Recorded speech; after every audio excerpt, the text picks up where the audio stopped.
waxtaan boo xamante ni dama koy seq ak suñu mbokku citoyen sénégalais ci li jëm ci scrutin bi et jëm également aussi ci xew-xew bi nga xamante ni nii defe naa ne képp kuy tey jullit waxuma murit nga ci am benn yëg-yëg boo xamante ni nii vraiment du kàddu yu benn murit boo xam ne dina ko rafetlu mu jëm ci Ila Touba mais di remercier mes frères journalistes yi nga xam ne dañuy yëngu ci wàllu xibaar muy Baol Times avec leur site li may njëkk di wax mooy scrutin bi di vraiment rafetlu ci condition yi mu jàlle mu jëm ci kujje politique bi nga xamante ne ni mooy mouvance présidentielle ak aussi les gars de l'opposition loolu vraiment ñun ñëpp seetlu nañ Sénégal ñu dañ nañ voté ci jàmm et que benn coow amul je pense que maturité boobu ak niveau de responsabilité boobu nga xam ne le citoyen sénégalais am na ko ak ci fépp foo man di bokk ak foo man di far je pense que loolu dafay wane tolluwaayu réew mi ak tolluwaayu vraiment responsabilité ak matuwaayu citoyen sénégalais loolu vraiment ñu ciy félicité ñëpp di féliciter l'administration di féliciter la sécurité di féliciter vraiment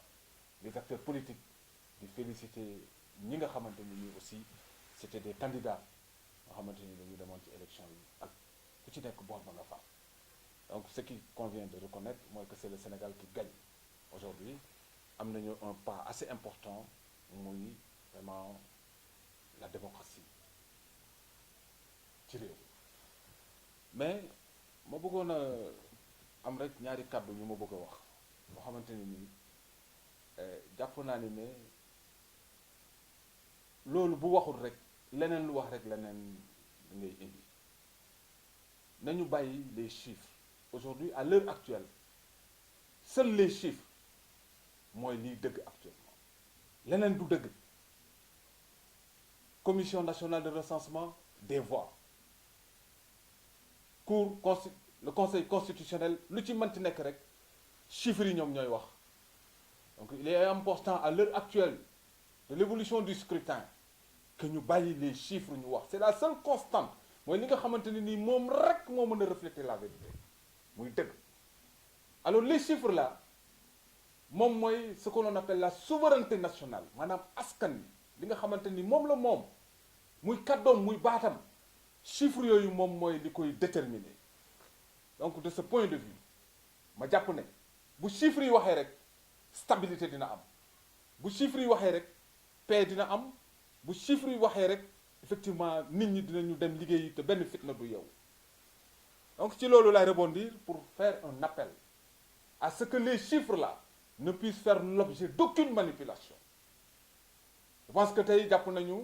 vraiment pour des acteurs politiques responsables pour des leaders je pense que quand même le plus important mooy aujourd'hui le respect des chiffres là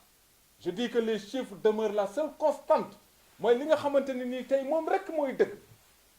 kenn amu ci sañ-sañu di ko manipuler kenn amu ci sañ-sañ di ko utiliser à des fins yoo xamante ni dafay préserver vraiment les intérêts d'une partie au détriment de l'autre je pense que dëgg mooy li nga xamante ni nii ci la am askan di demee di dox ci lu koy may effectivement mu retrouver la quiétude la stabilité la paix et l'équilibre et loolu nag scrutin bi tey mooy dëgg mooy sénégalais yi far avec la mouvance présidentielle ñi nga xam dañu bëgg ni le président Macky Sall dafa war a am un deuxième mandat ak ñi nga xamante ni nii dañoo nekk ci kujje gi ñu jàpp ne véritablement tey opposition la ñu war a mën a may occasion mu hériter la gestion du pouvoir donc loolu dara mënu ko départager lu dul les chiffres maintenant les chiffres là li nga xamante ni nii les PV indi nañ ko lépp loo xamante ni nii jaar na ci dëgg dafa war a nekk lu ñuy homologué ku ci nekk ànd ci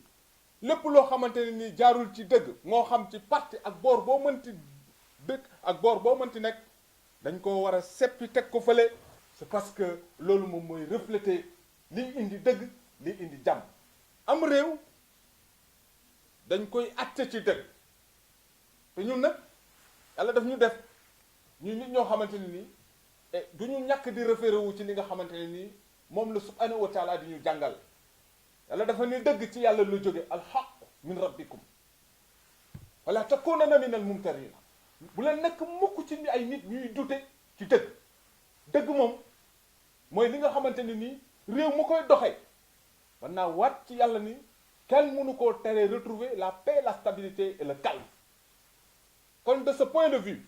je pense que tey ñi nga xamante ni ñoom la yàlla may ñu ngi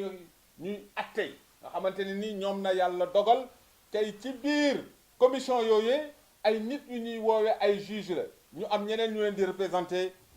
maa ngi véritablement di saluer seen matuwaay seen maturité ak seen lépp pour que effectivement tey li mën a sauver Sénégal mooy que le scrutin, le verdict du scrutin puisse refléter la volonté des Sénégalais loolu nag ñaar da cee am ñaar mooy ñi bëgg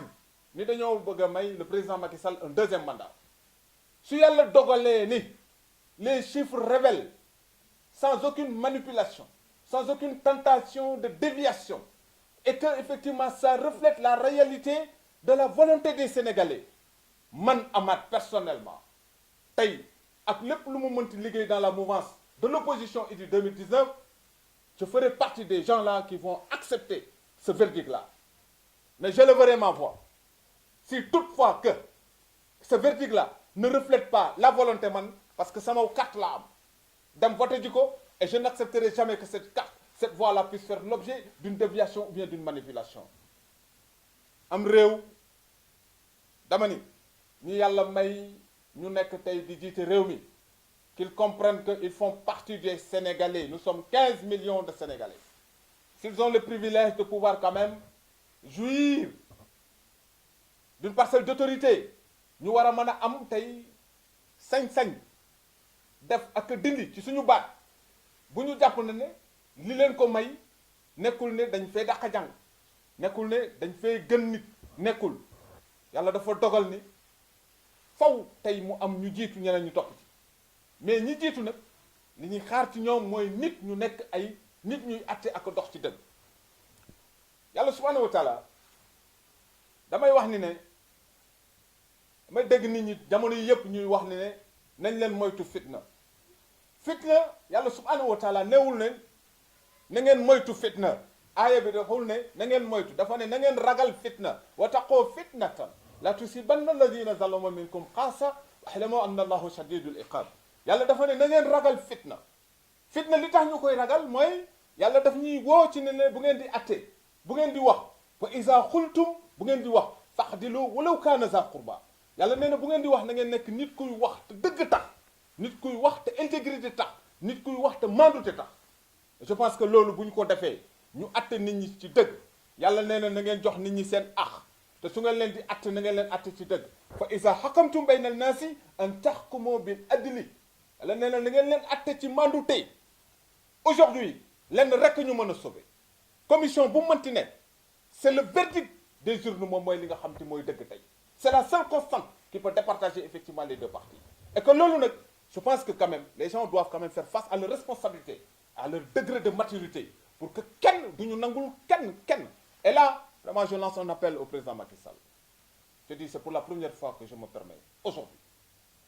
d'élever ma voix et de lui parler tey bu ma toogoon ak moom tey dinaa am occasion wax ko le président Macky Sall en 2012 réew mi daf la jox boppam kenn natablewul woon ne dañuy dem deuxième tour réew mi am yaakaar ci yow ab peuple bu la ko jox yaa Senghor a jiitu Abdou Diouf tegu ci Ablaye Wade tegu ci nga ñëw di quatrième ñaata génération ñoo fi ne ba addunay tukki ñaata génération ñoom ñooy nekk ci Sénégal te dañuy compter génération par génération ay ati at ñan ñoo fi am chance su nekk président de la République loolu teraanga gu rëy la loolu monsieur le président dara mënu ko wàcc ci adduna loolu bu la kenn jaral qui qu'il soit aujourd'hui bis bu yàlla dogalee nga gis ne résultats yi ils ne sont pas à ta faveur président bu la kenn poussé bu la kenn invité bu la kenn jaral da nga ami doom ami njaboot ami waajur personne n'est plus sénégalais que vous et par tout le respect que je vous lance cet appel qui fait qu'aujourd'hui vous vous êtes fait distinguer de par quand même votre amour pour votre pays, pour avoir servi le pays. képp ku la compte ak képp ku àndul ak ku ànd ak yow ñëpp sénégalais lañ yàlla dogal tey nattu bi nga jiituñu ci yow la ne bu yàlla dogalee subhanahu wa taala parce que nag yàlla moom mooy dogal bu sénégalais yi jàppee ni aujourd'hui defatuñ la confiance na la jàpp na ne ñàkkoo tey jii nga gën a nekk président ci xolu nit ñi parce que da nga liggéey ci démocratie loo xamante ni nii amul kenn koo xamante ni ñi la fi jiitu également def nañ fi leneen donc may rappeler monsieur le président bu fekkee ne verdict ñëw na bu fekkee ni scrutin bi leeral na ni ne les résultats ne vous sont pas favorables amul kenn ku war a mën a am intérêt ci sa kanam amul kenn ku war a mën a am benn lu muy préserver ci sa kanam par rapport ak teraanga gi nga xamante ni Sénégal defal na la ko aujourd'hui man du ma àndut ak yow je ne sais mënuma empêcher nga ne yow yaay président de la république ki ànd ak yow mënul empêcher que nga nekk yow président de la république yonent bi sallallahu alayhi wa sallam yàlla subhanahu wa taala bi muy toog di jéggulu suñu borom saaba yi dañu ne ko waaye yow lu tax ngay jéggulu sa borom te moom jéggal na la inna fatahna laka fathan mubinan li yaxfira laka allahu ma taqaddama min zanbika wa ma ta'akhkhara wa yutimma nihmatahu alayka wa yahdiyaka siratan mustaqima ñu ne ko yow kii sa borom jéggal na la lépp loo xamante ni nii tey da nga ko doon di def topp la dara mu ne leen alam akun abdan shakura ndax nekkuma jaam bu war a sant suñu borom ba ma jéggalee lépp kon tey man tey laa ko war a gën a mën a jaamu kon tey monsieur le président man Amath di jaam bu xeebu di un citoyen boo xamante ni nii bu xeebu la di la wax ne leen du plus profond de moi-même loolu laa gëm vous gagnerez beaucoup plus à aller dans le sens du respect du verdict des urnes du scrutin que keneen ku la mën di wax leneen lu dul loolu parce que nag demain le Sénégal sera là votre famille est là vos parents sont là vos enfants sont là et que votre âge aujourd'hui vous donne toutes les possibilités de pouvoir rebondir et de pouvoir reconquérir ce pays-là wala ko dara jaral vous avez œuvré am na loo xamante ni liggéey nga ko ci réew mi amul kenn ku mën a natable ni ne dafoo fi dara l'actif il est là chacun de nous peut le juger et je pense que de ce point de vue li lay grandir li lay gën a yëkkati li lay gën a yéegale ci kaw mooy aujourd'hui tey bul accepter kenn ku far ak yow ak ku farut ak yow ak ku mënti doon intérêt bu mënti am tey ci pouvoir bu ko may dara donner la seule consigne qui aujourd'hui peut garantir la paix la stabilité et renforcer davantage les principes démocratiques mooy aujourd'hui laisser les urnes parler d'elles-mêmes nañu bàyyi le scrutin mu donner le verdict nañu bàyyi le scrutin mu donner le verdict dama ni une belle victoire man une belle défaite moo ma gënal une victoire truquée moi je suis un pratiquant des arts martiaux tey su may gagné nit bu ma doon songoog moom ñu nekk ci en compétition je souhaite tey gagné ko ci loo xamante ni nii damay gagné ci par erreur arbitrage wala nangam je pense que aujourd'hui voilà en fait et là aussi je ne saurais terminer par rapport quand même à ce volet de la question du scrutin quand même pour interpeller nos juges pour leur dire que aujourd'hui atte day mbiru suñu borom yàlla moom moo ñu digal ne kono xawaamina bil haqq shuhada'a lillahi walaw ala anfusikum awil walidayni wal aqrabina wa in yakun xaniyan aw faqira falahu awla bihima yàlla subhanahu wa taala daf ñuy jàngal ci biir alquran ne na ngeen nekk askan woo xam ne da ngeen di àcc ci dëgg tey seedante dëgg ci seen biir moo xam ku la jege la moo xam seen bopp la loolu dafa jëm ba ci ñoom jëm ci man moo xam ku la jege la moo xam sa mbokk la moo xam ku oomal la moo xam ku ñàkk la Dieu est au-dessus de cela kon fi mu nekk lii ñu am man il m'arrive souvent de voyager de rencontrer des Africains d'autres pays mais le Sénégal constitue un modèle et une référence pour ces pays-là par rapport à ses avancées démocratiques par rapport à la situation que vit le pays aujourd'hui et je pense que ça aussi ce miroir-là cette image-là amul dara lu ko war a mën a wecc ci àdduna je dis que aujourd'hui j'en appelle quand même à beaucoup plus de maturité et de responsabilité en direction également de l'opposition. Il est important qu'on ne se voile pas aussi, nous aussi, la face. Si le scrutin, le verdict des urnes, donne raison, donne la majorité quand même au président Macky Sall, que chacun de nous puisse quand même prendre ses responsabilités et accepter cela. Parce que nag ay sénégalais li ñun ñoo voté tey jàpp nañ ne war nañ ko may un deuxième mandat waruñoo nekk nit ñuy far nañu koo tax. Donc je dis et je le répète, le scrutin constitue aujourd'hui la seule constante qui peut départager les gens. Mais nag qu'il ne fasse l'objet d'aucune manipulation, d'aucune tentative de déviation, que nañu bàyyi les chiffres parler d'eux-mêmes et que les sénégalais ñu attal leen ci dëgg. lii bu ñu ko amee je pense que réew mi jarul ñu naan buñ fiyee fitnaak bu ñaan nangam mais ce qui loo xamante ni nii man Amath personnellement, et je ne peux qu'en m'engager ma propre personne, sama voix man moo xam ak nu ma ko mën di xeexee du ma may kenn muy dévier sama voix ci loo xamante ni moom laa gëm ni ne kii la fekk ñu bëgg koo jël moomale ko keneen. Donc je pense que là il est important que quand même réew mi ñu xam ni ne fii ñu toll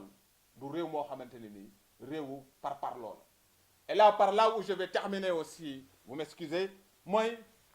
l'interprétation que nous devons faire de ces résultats. Si la majorité gagne, qu'elle comprenne qu'il y a une forte minorité, je dis bien, il y a une forte minorité. Parce que quand on est dans des proportions tey de 49 wala 50 ak ku mën ci doon, si l'opposition vient en tant qu'aujourd'hui ku war a mën a conduire les destinées de ce pays-là, que cette opposition comprenne également qu'il y a une minorité très forte qui est là,